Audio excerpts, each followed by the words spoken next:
Good morning student. Today we will discuss on chapter 2 federalism. In the previous lecture we have already discussed what is federalism, key features of federalism. Now next topic is there. Next topic जो था वो था कि two roots of federalism. हाँ, दो route follow करता है federalism, coming together and holding together. और इंडिया जो है वो कौन सा फेडरलिज्म फॉलो करता है? होल्डिंग टुगेदर फेडरेशन वो फॉलो करता है. अब नेक्स्ट टॉपिक है what makes India A federal country. ठीक है, कि इंडिया जो है उसको फेडरल कंट्री उसने अपने आप को कैसे बनाया था. तो India divided it's power in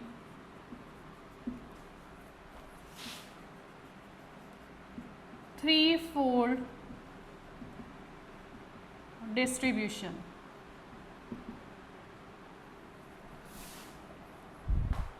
India divide it's power in three-fold distributions of power. कि इंडिया जो है उसने अपनी पावर्स को 3 फोल्ड में डिस्ट्रीब्यूटेड किया था. Three-fold distribution between the central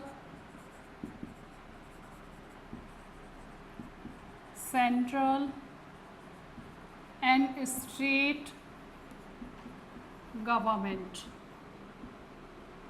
ठीक है, इंडिया जो है उसने अपने आप को एक फेडरल कंट्री बनाने के लिए India divided it's power in three-fold distributions between the central and the state government. India ने अपनी पावर्स को डिवाइड किया सेंट्रल और स्टेट, और उसने अपनी जो पावर्स का थ्री-फोल्ड डिस्ट्रीब्यूशन किया था. Three-fold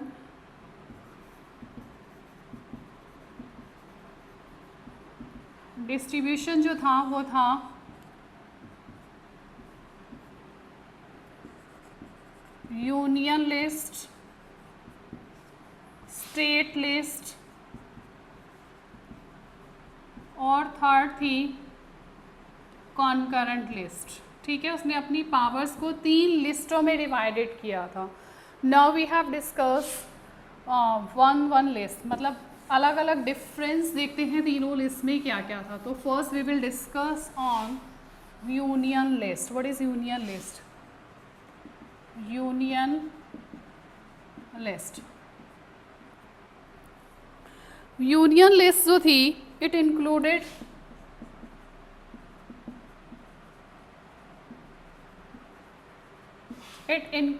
the subjects of national importance.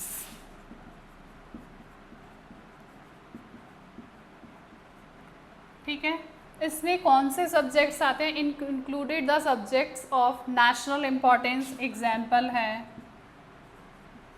Defence, currency,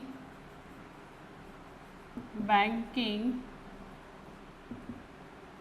ठीक है, थर्ड पॉइंट जो आता है वो आता है ये first, then second is example, और third one is the central government can alone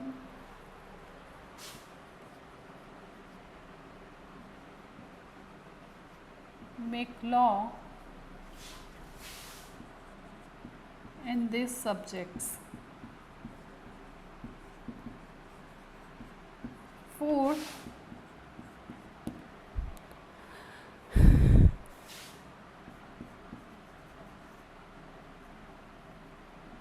these subjects are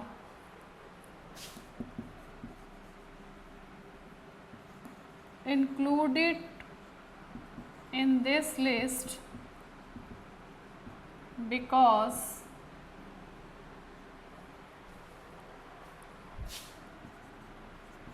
we need a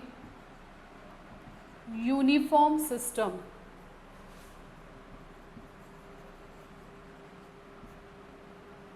ठीक है। यहाँ पर what is union list? Union list India जो था उसने अपने आप को फेडरल कंट्री डिक्लेयर करने के लिए अपनी पावर्स को 3 फोल्ड में डिस्ट्रीब्यूटेड किया था। 3 जो लिस्टेड थी वो थी 3 फोल्ड डिस्ट्रीब्यूशन में था लिस्ट। फर्स्ट लिस्ट थी union list. It included the subjects of national importance. इसमें वही सब्जेक्ट्स लिए गए थे जो नेशन के लिए इम्पॉर्टेंस रखते। एग्जाम्पल है डिफेंस। अगर हम डिफेंस की बात करते हैं तो पूरी कंट्री के लिए नेशनल इम्पॉर्टेंस सब्जेक्ट है। करेंसी सब जगह सिमिलर ही चलेगी। बैंकिंग, ठीक है। The central government can make law in this subject. वो अकेले सेंट्रल गवर्नमेंट जो है वो इन सब्जेक्ट्स पर लॉ बनाती है। These subjects are included in this list because we need a uniform system. ठीक है, हमने ये सब्जेक्ट जो है डिफेंस है, करेंसी है, बैंकिंग है, हमने इस लिस्ट में इंक्लूडेड इसलिए किए थे क्योंकि हम कैसा सिस्टम चाह रहे थे? यूनिफॉर्म सिस्टम, पूरी इंडिया के अंदर सेम सिस्टम फॉलो हो। सेकंड है state list.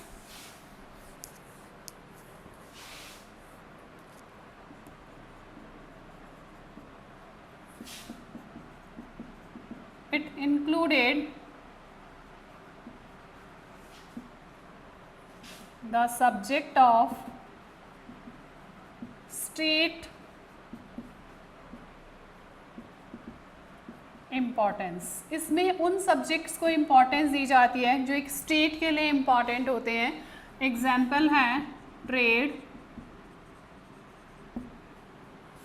Agriculture,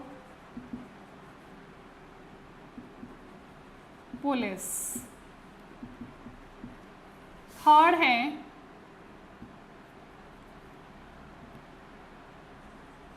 only state government make law on this subject.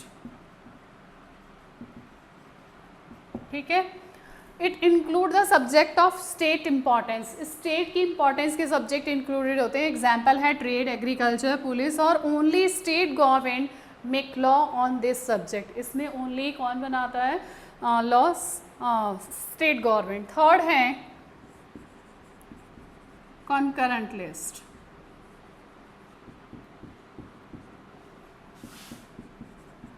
It included the subject of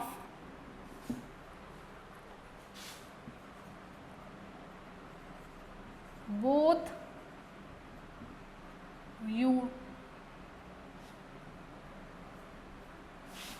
national and state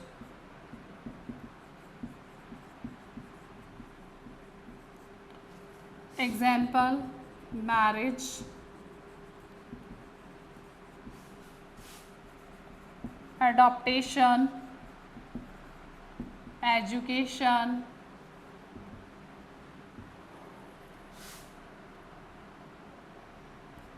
both union and state government make law on these subjects.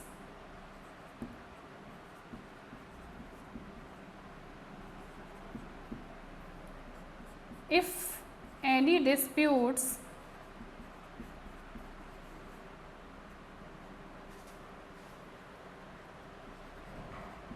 arise between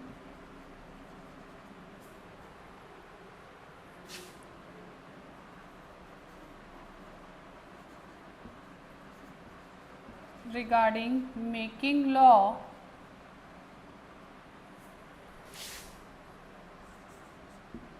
give preference to central government.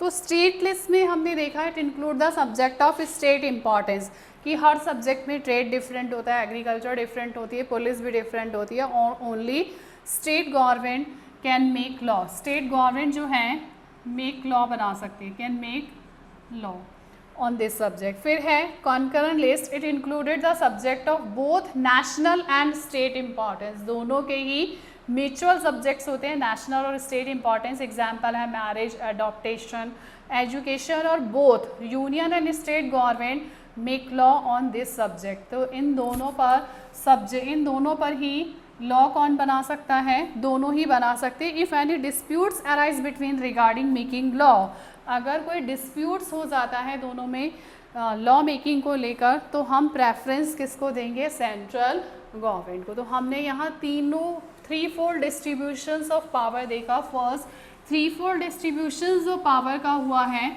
वो 3 list में हुआ है। First list is union, second state and third is concurrent list. Now the subject which do not fall in 3 list, ठीक है, is called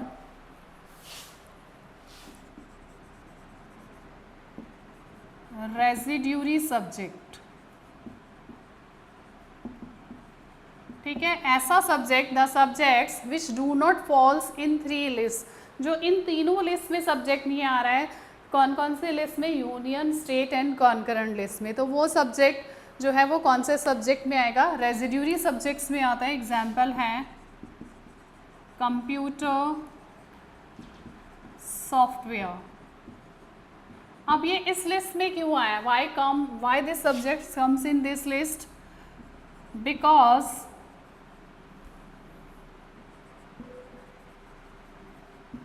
it is adopted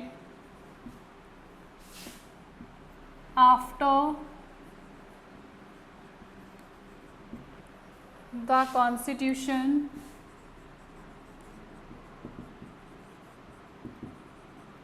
made, ठीक है। ये computer software ऐसे सब्जेक्ट्स जो तीनों लिस्ट में नहीं आए वो होते हैं रेजिड्यूरी सब्जेक्ट। एग्जाम्पल है कंप्यूटर सॉफ्टवेयर। और why this subjects comes in residuary list, residuary subjects में क्यों कैलकुलेट किया गया है, क्योंकि ये कॉन्स्टिट्यूशंस मेड होने के बाद में अडॉप्टेड किया गया था। अब आता है कि इंडिया के अंदर some states enjoy a special power, in India some states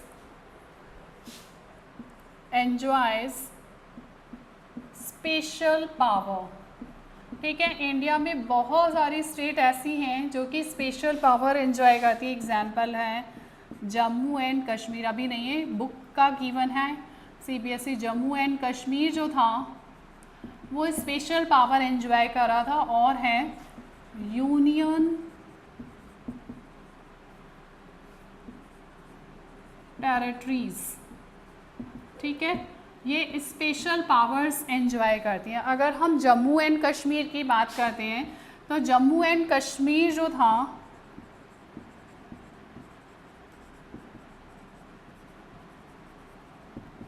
enjoys special power,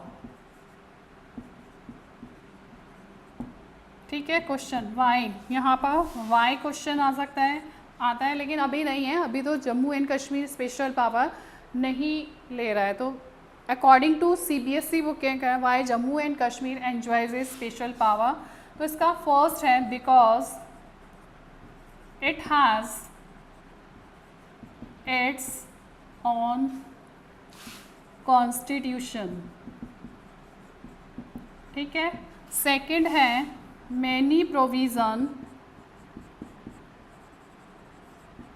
many provision of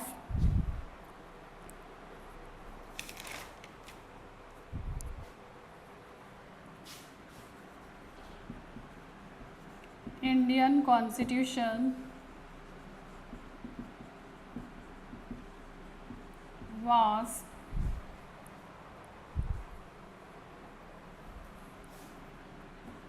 are not applicable. Third है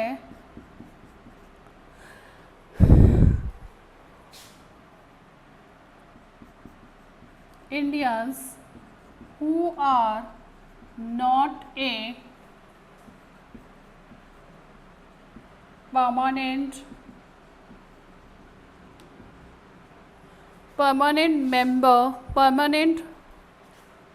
resident of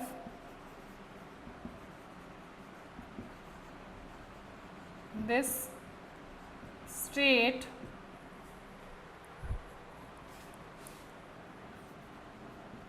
cannot buy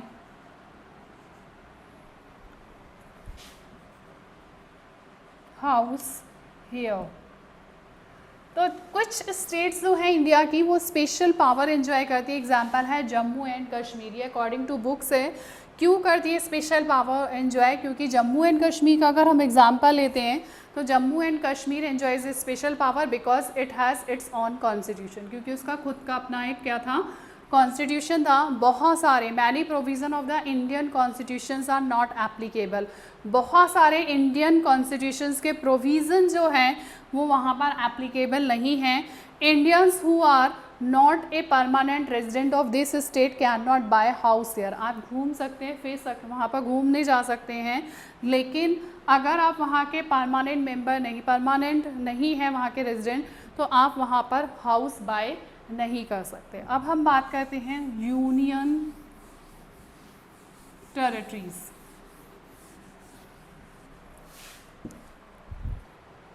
What are union territories? These area are too small. ठीक है, इनका area जो होता है बहुत small होता है to become N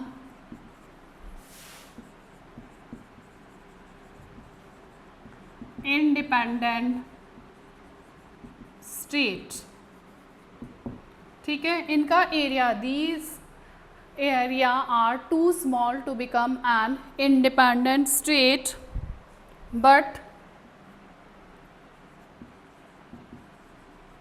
but they could not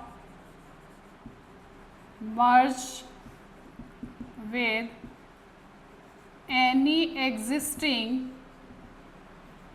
state. Example है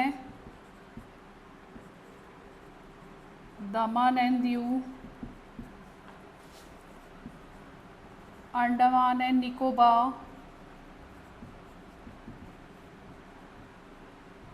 ठीक है, और नेक्स्ट है यहाँ पर पावर्स जो है वो किसकी चलती हैं कि only central government has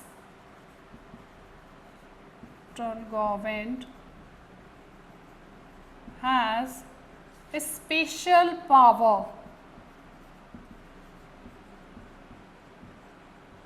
to run these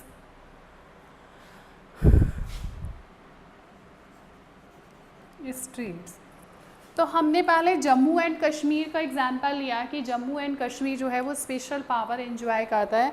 ठीक है, अभी नहीं कर रहा, रिसेंटली अभी नहीं कर रहा.